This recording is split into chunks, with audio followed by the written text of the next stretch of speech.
नमस्ते, मैं आपकी doctor Sargam Soni. Thank you so much, आपने मेरे वीडियोस को इतना सराहा, इतना प्यार दिया। अगर आपने अभी तक मेरी यूट्यूब चैनल को सब्सक्राइब नहीं किया है तो अभी जाकर कीजिए, बेल आइकॉन क्लिक कीजिए ताकि आप मेरे सारे वीडियोस से अपडेटेड रह सकें।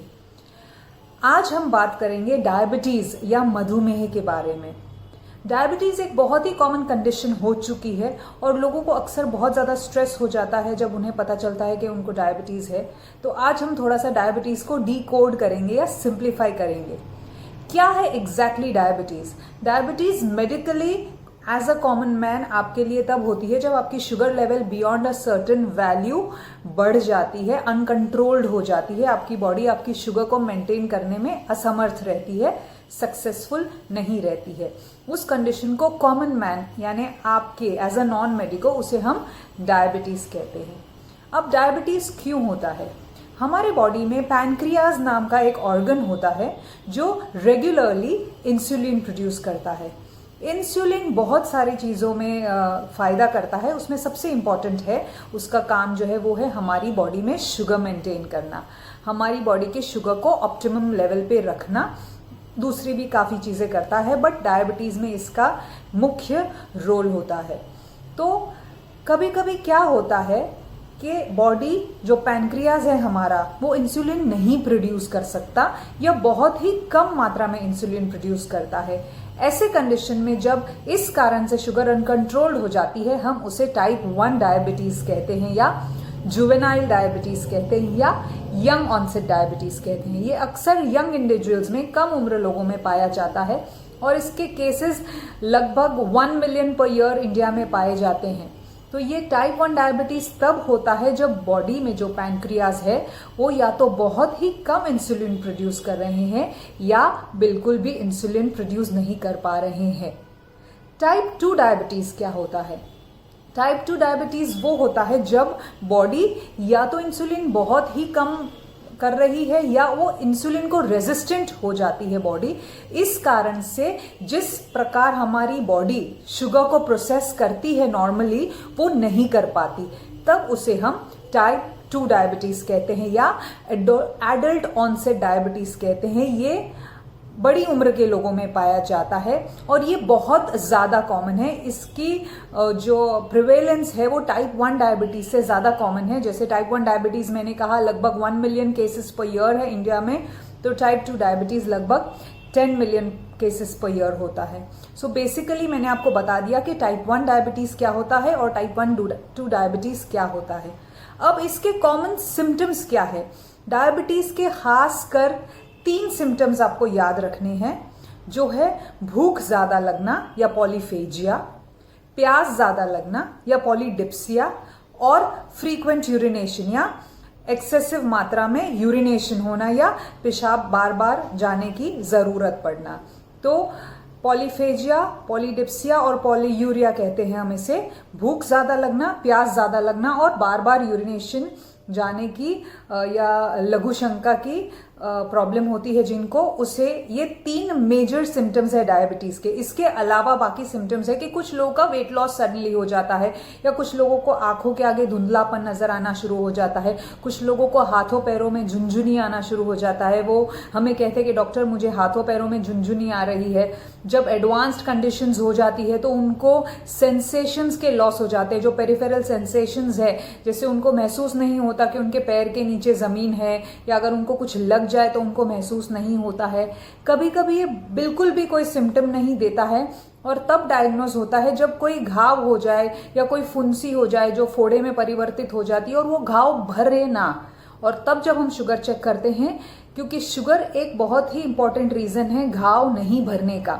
तो बहुत बार पेशेंट हमारे पास आते हैं जिनको एक छोटी सी फुंसी हो गई है, मच्छर ने काटा है और वो घाव बड़ा हो जाता है, पक जाता है, भरता नहीं है, और जब हम शुगर्स चेक करते हैं तो हमें पता चलता है कि ये पेशेंट डायबिटिक है।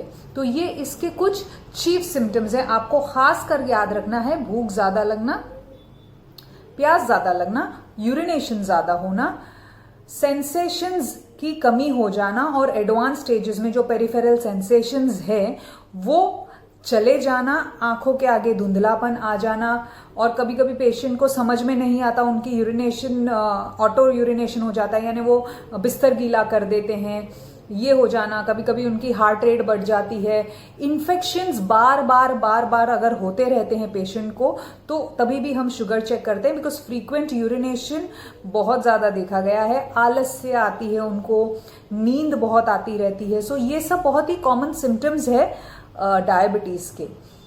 ये सब बढ़ न जाए, इनिशियली अगर 1-2 सिम्टम्स है और डायग्नोज कर लिया जाता है। शुगर हम रूटीनली चेक करने कहते हैं पेशेंट्स को, जब वो एक सर्टेन एज आ जाती है तब, ताकि हम उसे बहुत ही अर्ली ऑनसेट में डायग्नोज कर सके और हम कोशिश कर सके कि उसको नॉर्मलाइज कर लेने की सिर्फ डाइट से।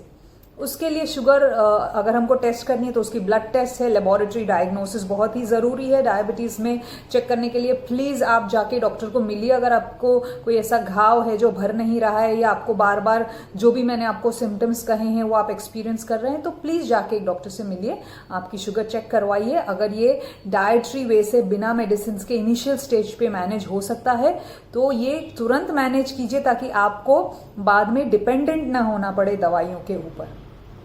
कैसे करते हैं treat? Main stay type 1 diabetes, जैसे मैंने कहा, वो इंसुलिन की कमी या नहीं होने के कारण होता है, तो टाइप 1 डायबिटीज का ट्रीटमेंट है इंसुलिन। टाइप 2 डायबिटीज वो होता है जिसमें या तो बॉडी रेजिस्टेंट हो गई है, या तो बहुत कम प्रोड्यूस कर रही है इंसुलिन, या फिर हमारी बॉडी शुगर को प्रोसेस नहीं कर पा रही है। तो ऐसे केसेस में दवाइयाँ बहुत यूजफुल होती है। उसके मेडिसिन हैं जो एंटी डायबिटिक मेडिसिन होती हैं, जो स्टैटिन्स है, इंसुलिन है, ये सब होते हैं। बट ये दवाइयों के अलावा भी बहुत सारी इंपॉर्टेंट चीज़ें हैं, खास करके सेल्फ केयर।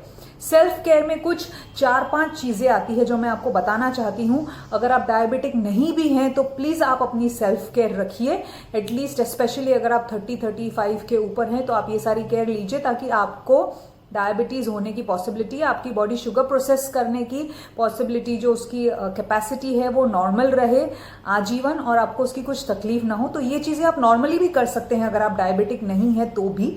और अगर आप डायबिटिक हैं या आप बॉर्डर लाइन है, या आपको लग रहा है कि आपको डायबिटीज़ होने की पॉसिबिलिटी है, तो आप ये सारी चीज़ें डेफिनेटली कीजिए। तो सेल्फ केयर में सबसे पहले इंपॉर्टेंट चीज़ है फिजिकल एक्टिविटी। याद रखिए कि आपको अपना वजन नियंत्रण में रखने की बहुत ज़्यादा ज़रूरत है। इसके लिए आपको प्रतिदिन 20 से 30 मिनट कसरत करनी है, चाहे वो ब्रिस्क वॉकिंग हो, चाहे वो कोई कसरत हो, चाहे वो एक्सरसाइज हो, चाहे स्किपिंग हो, मेडिटेशन, योगा हो, कोई भी प्रकार की फिजिकल एक्टिविटी आपको करनी है 20 से 30 मिनट प्रतिदिन, कम से कम हफ्ते में 5 दिन के लिए। तो फिजिकल एक्टिविटी करनी है 20 to 30 minutes a day, 5 days a week के लिए। ये सबसे पहली इंपॉर्टेंट सेल्फ केयर है। एंड वेट को कंट्रोल में रखना है इसी द्वारा। वेट को कंट्रोल करने के लिए आपको डाइट की भी बहुत ज़्यादा ज़रूरत है। आपको अपनी कैलोरीज पे नियंत्रण रखना है। आप क्या खा रहे हैं वो इम्पॉर्टेंट उतना ही है जितना आप कितना खा रहे हैं वो है।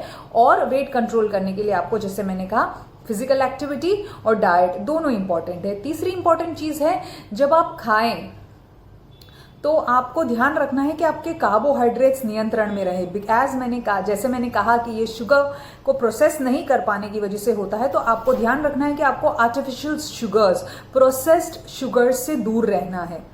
आप नेचुरल फ्रूट्स खा सकते हैं, पपाया बहुत ही अच्छा फल है, ऑरेंजेस खा सकते हैं, सिट्रस फ्रूट, बट आप ध्यान रखिए कि आप एक्सेसिव बनाना है, गुड़ है और शहद है, ये एक्सेसिव मात्रा में ना खाए, नियंत्रण में खाए। और प्रोसेस्ड शुगर से, रिफाइंड शुगर से स्ट्रिक्टली दूर रहें। तो फिजिकल एक्सरसाइज हो गया हमारा पॉइंट। वेट लॉस भी सेल्फ केयर में आता है। कंट्रोल ऑफ डाइटरी कार्बोहाइड्रेट्स बहुत ज़्यादा इंपॉर्टेंट है।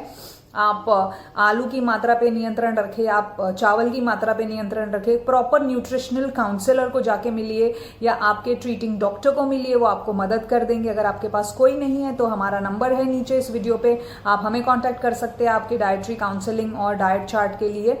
वेट लॉस जैसे बहुत ज़्यादा इंपॉर्टेंट है स्मोकिंग जो है, धूम्रपान से आपको दूर रहना है। मैं हर वीडियो में, मेरे हेल्थ वीडियो में कहती हूँ कि जितना नुकसान धूम्रपान आपके शरीर को कर सकता है, आपके खुद के द्वारा उतना कुछ नहीं कर सकता है। तो धूम्रपान से प्लीज दूर रहिए। आप ये मत सोचिए कि एक सिगरेट या एक बीड़ी लेने से कोई फर्क नहीं पड़ेगा, ज्यादा नुकसान नहीं होगा। नहीं, ये छोटी छोटी चीजें, जैसे हम कहते हैं बूंद बूंद से सागर भरता है। धूम्रपान, स्मोकिंग, चाहे वो सिगरेट हो, बीड़ी हो, हुक्का हो या कोई और चीज का धूम्रपान, बहुत ज्यादा नुकसानदेह होता है। ये हर बीमारी को निमंत्रण देना है। तो प्लीज धूम्रपान से दूर रहिए और डाइट में फाइबर इंक्लूड कीजिए। फाइबर जैसे कि फ्लैक्स सीड्स है, चिया सीड्स है। डाइटरी फाइबर से ये होता है कि ये हमारी शुगर का एब्जॉर्प्शन स्लो कर देता है। इसी कारण से ये हमारी ब्लड शुगर मेंटेन करने में काफी हद तक मदद करता है। तो ये कुछ नुस्खे मैंने बताए हैं जो आप सेल्फ केयर घर पे अपने आप पर ध्यान रख के आपकी शुगर को काफी लेवल तक कंट्रोल में रख सकते हैं। आप ये ध्यान रखिए कि मधुमेह, स्ट्रेस की वजह से भी काफी आपकी शुगर्स ऊपर नीचे होती है। स्लीप, नींद लेना बहुत जरूरी है। 6 से 8 घंटे की नींद रात को प्लीज लीजिए। फिजिकल एक्टिविटी कीजिए। अपने आर्टिफिशियल शुगर्स है, जो आपके केचप है, केक्स है, पेस्ट्रीज है, चॉकलेट्स है, इन सब से दूर रहिए और एक हेल्दी जीवन जीना शुरू करें। तो आप ये बीमारी को अपने आप से कोसों दूर रख सकते हैं। आपको किसी चीज से डरने की जरूरत नहीं है। आपको मधुमेह का नाम सुन के भी डरने की जरूरत नहीं है। और अगर आपको ऑलरेडी मधुमेह हो गया है तो दिल छोटा ना करें। आज से ही ये सारे सेल्फ केयर टिप्स इन्वॉल्व करना शुरू करें। अपने डॉक्टर को मिलिए, वो आपके शुगर लेवल मैनेज करने में मदद करेंगे ताकि आप कॉम्प्लिकेशंस में ना जाएं। बिकॉज डायबिटीज के काफी सारे कॉम्प्लिकेशंस होते हैं। जैसे आंखों से शुरू करेंगे तो इसे हम कहते हैं रेटाइनोपैथी। आंखों की जो देखने की क्षमता है वो क्षीण होती जाती है, धीरे धीरे धुंधली हो जाती है नजर। याददाश्त पे असर करता है ये। हाथ पैरों में झुंझुनी हो जाती है, न्यूरोपैथीज कहते हैं हम। नेफ्रोपैथी यानी वो किडनी पर भी असर करता है। धीरे धीरे जो हमारी किडनी के फंक्शंस है, जो बॉडी को प्योरीफाई करती है, वो किडनी पर भी असर कर लेती है। हम बहुत ही जल्दी डिस्कस करेंगे किडनी को सुरक्षित रखने के कुछ घरेलू ब्यूटीफुल उपाय। तो डायबिटीज जो है वो हर बदन के हर ऑर्गन को खाने की, उसकी क्षमता क्षीण करने की, उसकी क्षमता को कम कर देने की कैपेसिटी रखता है। इसीलिए मेरा आपसे नम्र निवेदन है कि प्लीज आप आज से ये सारी चीजों को ध्यान रखिए। फिजिकल एक्टिविटी कीजिए, खुश रहिए, मेडिटेशन कीजिए और ये सारी टिप्स फॉलो कीजिए। तो आई थिंक मैंने सारे पॉइंट्स कवर अप कर लिए हैं जो आपको एज अ नॉन मेडिको जानने चाहिए डायबिटीज या मधुमेह के बारे में। तो अगर आपको ये वीडियो पसंद आती है तो प्लीज अपने प्रियजनों के साथ शेयर कीजिएगा। इस वीडियो पर लाइक और कमेंट जरूर कीजिए। अगर आपको कुछ सवाल है तो हम इस कमेंट्स में आपको जवाब दे देंगे। अगर आपको हमारे साथ अपॉइंटमेंट ड्रॉप करना है तो ये नंबर पे ड्रॉप कर सकते हैं आप अपॉइंटमेंट। जल्दी मिलते एक दूसरे इंटरेस्टिंग वीडियो के साथ में। तब तक के लिए खुश रहिए, स्वस्थ रहिए, सुरक्षित रहिए। देखने के लिए वीडियो धन्यवाद। जय हिंद।